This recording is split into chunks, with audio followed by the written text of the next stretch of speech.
मोदी सरकार के दूसरे कार्यकाल का अंतरिम बजट गुरुवार को वित्त मंत्री निर्मला सीतारमण ने पेश किया। उसके बाद जो लोग हैं, कई सारी उम्मीदें थी लोगों को। अब उस उम्मीदों पर उदयपुर के व्यापारी क्या बोलते हैं, क्योंकि उदयपुर है जिस पर्यटन स्थल के नाम से, जिस पर्यटन के बूम के नाम से उदयपुर को जाना जाता है। ऐसे में इस पर्यटन इंडस्ट्री के साथ जो दूसरे व्यापारी हैं वह क्या सोचते हैं, उसको लेकर भाई साहब बजट पेश हुआ है, किस तरह की उम्मीदें थी और क्या मिला है अपने को?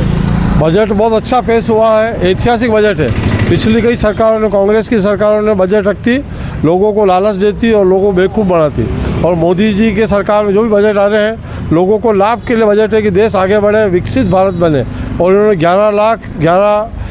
11 करोड़ रुपए का जो इंफ्रास्ट्रक्चर पे जो उन्होंने प्रावधान रखा है, इससे भारत विकसित राष्ट्र के रूप में आगे बढ़ेगा और कई साधन बनेंगे। इससे व्यापार बहुत बढ़ेगा। व्यापार में क्या है कि जब साधन होते हैं तभी व्यापार बढ़ता है। आज मान लो उदयपुर का सामान बॉम्बे भेजना है, मार्बल वगैरह, ट्रेनों की अच्छा सुविधा होगी तो माल जाएगा। ऐसे ही मान लो बिजनेस के काम से बाहर जाना है, अच्छे साधन है, अच्छी ट्रेनें हैं, फ्लाइट है, तो आदमी मिनटों में जाएगा और मिनटों में आ जाएगा। इसलिए एक तो इनका बहुत बड़ा काम ही हुआ है। दूसरा, जो बिजनेस जो बढ़ता है वो बढ़ता है नए काम से। जैसे रेलवे में इतना काम होगा तो यहाँ के लोगों को रोज़गार मिलेगा और कई माल सप्लाई होती है, उसमें भी लोहा सप्लाई होता है, सीमेंट सप्लाई होता है। ऐसे ही जैसे आज मकान बनेंगे, 1 करोड़ मकानों प्रावधान है, उसमें यहाँ के व्यापारियों का भी काफ़ी सामान लगेगा, टाइलें लगेगी, लोहा लगेगा, सीमेंट लगेगा, पत्थर लगेगा, रेती लगेगी। तो इससे कई लाभ व्यापारियों को मिलेंगे। पर्यटन स्थल को लेकर क्या सोचते हैं? वैसा पर्यटन पर क्या, पर्यटन पे लाभ होगा कि जो 1.5 लाख करोड़ रुपए की जो रिजर्व फंड जो रखा है इन्होंने, जिससे क्या लोन लेगा आदमी। आज मान लो मेरे को होटल बनानी है, मेरे पास ज़मीन तो है मगर उसको बनाने के लिए पैसा नहीं है। मुझे बिना ब्याज जब ये पैसा मिलेगा तो मैं सोचता हूँ कि वो होटल बहुत आसानी से मेरी चलेगी, मुझे बहुत बड़ा रोज़गार मिलेगा। टूरिस्ट भी जो आता है उनको नई नई होटलें मिलती है तो वहाँ ठहरने का ज़्यादा उनका इंटरेस्ट रहता है, तो टूरिस्ट के लिए भी बहुत सुविधा होगी और टूरिस्ट में जो लगे हुए उन लोगों को भी काम मिलेगा। और इस टूरिस्ट के साथ में कई लोगों को अपना बिजनेस मिलता है, टेम्पो वालों को मिलता है, गाइड को मिलता है, चाय वालों को मिलता है, किराने वालों को मिलता है, जितने रेस्टोरेंट है सबको बिजनेस मिलता है टूरिस्ट से। आप बताएं। ये एक ऐतिहासिक बजट है। ये बजट आज तक का भारत का सर्वश्रेष्ठ बजट के रूप में मानता हूँ मैं। ये बजट पूरे देश को समर्पित है, किसी एक व्यक्ति को, किसी एक व्यक्ति विशेष को या किसी को समर्पित नहीं होकर पूरे देश को समर्पित है। ये आज तक का ऐसा बजट है कि जो बजट कभी सरकार कल्पना नहीं कर सकती कि बिना किसी को प्रलोभन दिए हुए पूरे देश का विकास करना।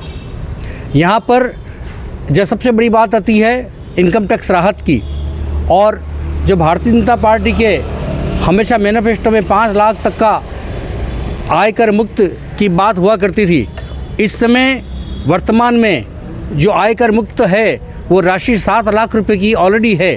भारतीय जनता पार्टी का जो घोषणा पत्र था वो उसकी सारी काम पूरे हो चुके हैं। इसलिए नई कोई भी इस प्रकार की इनकम टैक्स वाली बात, 7 लाख एक बहुत बड़ी राशि होती है सामान्य व्यक्ति के लिए। सामान्य व्यक्ति के लिए 7 लाख रुपए वार्षिक आय कोई कम नहीं होती है। तो उसको ध्यान में रखते हुए अब जो है भारत का संपूर्ण विकास की तरफ भारत को आगे बढ़ाना है।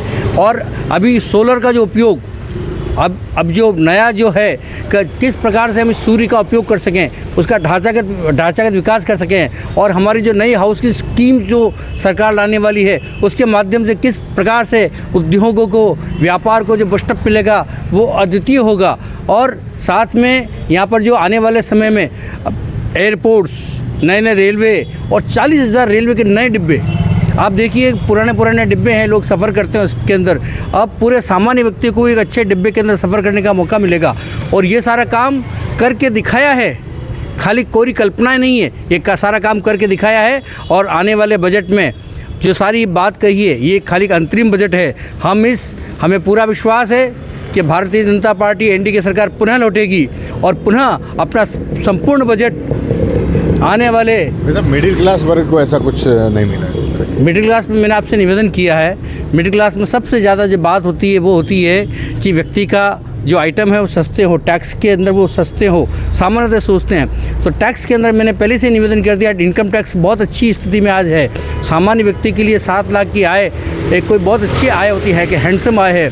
और अभी जो सारे स्लैब्स हैं टैक्स के बहुत नॉर्मल स्लैब्स हैं, उस स्लैबों को ज़्यादा छेड़ते हुए नहीं, खाली जो अभी आवश्यक है उन चीज़ों में दरें कम करी गई है, वरना मेरे हिसाब से ये सामान्य व्यक्ति के लिए बेहतरीन बजट है। आप बताएं किस तरह का बजट मिला है पर्यटन के क्षेत्र की बात करें। देखिए, जो केंद्र सरकार ने, मोदी सरकार ने अभी बजट पेश किया है, वह सही मायने में देखा जाए सबका साथ सबका विकास को ध्यान में रखते हुए, विकसित भारत की कल्पना करते हुए यह बजट रखा है। क्योंकि आप इसको इस दृष्टि से भी देख सकते हैं कि आने वाले 3-4 माह बाद में भारत में केंद्र सरकार के चुनाव होने जा रहे हैं। अगर सरकार चाहती तो कई लोक लुभावनी घोषणाएं करके रेवड़ियाँ भी बांट सकती थी, जिससे सत्ता वापस हासिल की जा सके।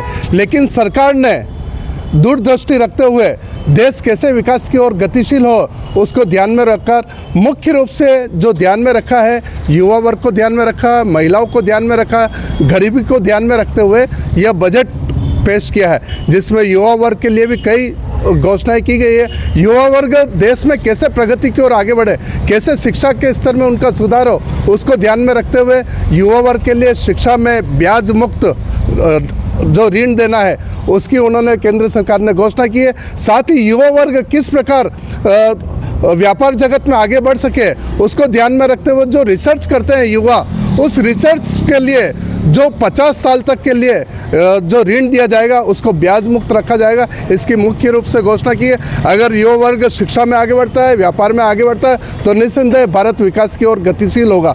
उसके साथ में महिलाएं उद्यमी कैसे भारत में आगे बढ़े उसको दृष्टिगत देखते हुए 3 करोड़ महिलाएं लखपति दीदी कैसे बनेगी, उनके लिए स्वयं सहायता समूह का निर्माण करके उनको ब्याज मुक्त ऋण सुविधा उपलब्ध कराएंगे, जिससे 3 करोड़ महिलाएं आने वाले समय में लखपति दीदी बनेगी। इसी तरह कई तरह की घोषणाएं सरकार ने व्यापार जगत के लिए भी की गई है। निसंदेह आने वाले समय में भारत एक विकसित राष्ट्र, विकासशील राष्ट्र की ओर अग्रसर होगा। पर्यटन को लेकर आप क्या सोचते हैं?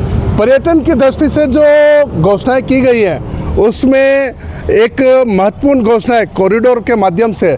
जो कॉरिडोर बना रहे हैं, तो जिन राज्यों में यह रेलवे का कॉरिडोर बनेगा उन राज्यों में पर्यटन बढ़ेगा, व्यापार बढ़ेगा, क्योंकि यह एक ऐसी गति है रेलवे की जिससे माल परिवहन में भी सहायता मिलेगी और जो पर्यटन इलाके हैं उनमें भी पर्यटन रेलवे के माध्यम से आएगा, तो उन राज्यों को तो निसंदेह लाभ मिलेगा ही मिलेगा।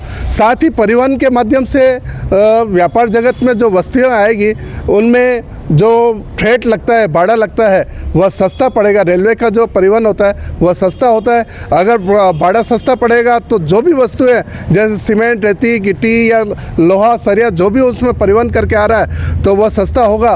तो राष्ट्र में उन चीज़ों की दरें, कीमत सस्ती होगी तो अन्य चीज़ों में भी परिवहन से फ़ायदा मिलेगा। आप बताएं किस तरह का बजट जो मिला है, क्या उम्मीदें थी? ये हमारे देश की वित्त मंत्री जी निर्मला सीतारमण जी ने बहुत ही सराहनीय बजट पेश किया है। इससे हमारा देश विकसित होगा और हमारा मोदी जी के नेतृत्व में विश्व गुरु बनने जा रहा है और मोदी जी के नेतृत्व में बहुत ही सराहनीय बजट पेश हुआ है और ये आगे बहुत विकसित होगा। क्या मिला है व्यापारी वर्ग को, क्या मिला है, क्या उम्मीदें क्या थी, क्या मिला क्या?